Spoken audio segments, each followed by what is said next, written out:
humanity's oldest question. Who are we? Where do we come from?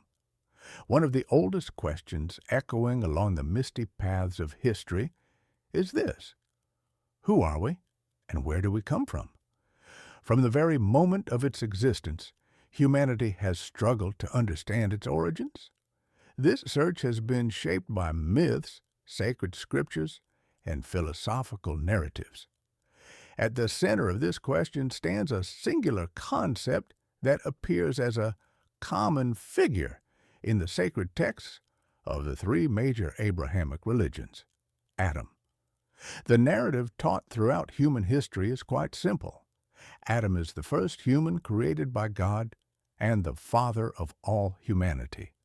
However, when the sacred texts are read carefully, it becomes apparent that this narrative gives rise to many questions.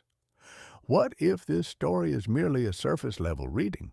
What if the word Adam gradually lost its original meaning and came to be understood only as the name of a historical individual?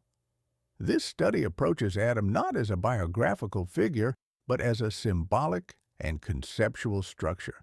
What is addressed here is not a single human being, but humanity itself, the common framework of the Adam narrative. Although accounts of human creation in sacred scriptures and ancient mythologies differ, they converge at a common point.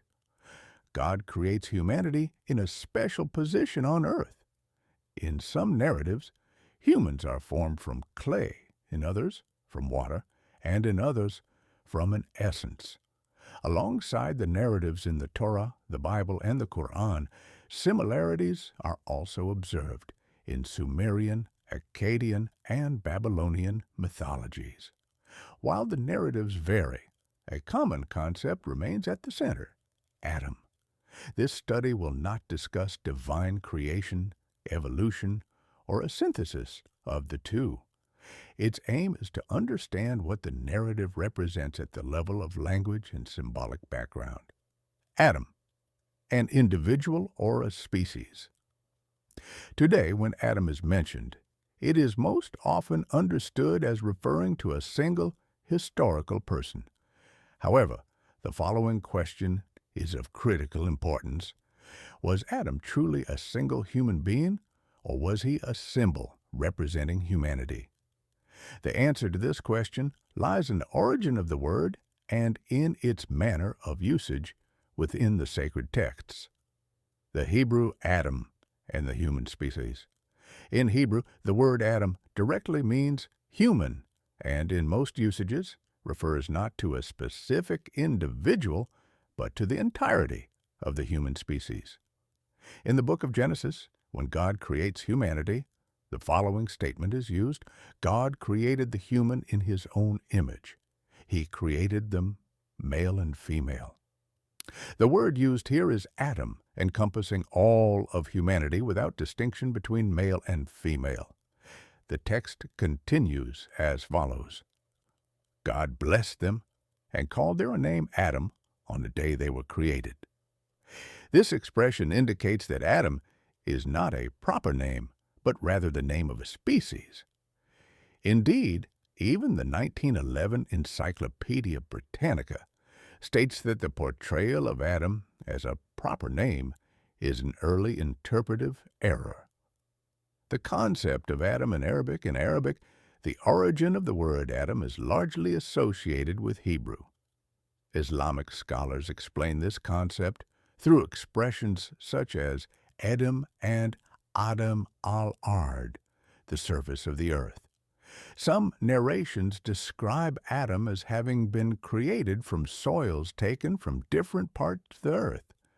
This discourse is interpreted as a symbolic reading that explains humanity's spread across different colors, cultures, and geographies.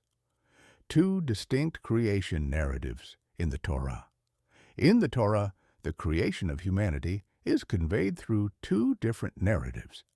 Genesis 1, God creates humanity as male and female together. There is no individual Adam figure. The narrative is species-based. Genesis 2, God creates a single man from the dust of the earth. Afterward, a woman is created from him. The discourse of expulsion from paradise begins in this section. This dual structure is a natural result of the Torah having been compiled at different times and by different sources. The Adam narrative in the Quran. When the verses related to Adam in the Quran are read according to their order of revelation, it becomes evident that the narrative employs a strikingly plural form of address. Indeed, we created you, then we shaped you. Then we said to the angels, prostrate to Adam.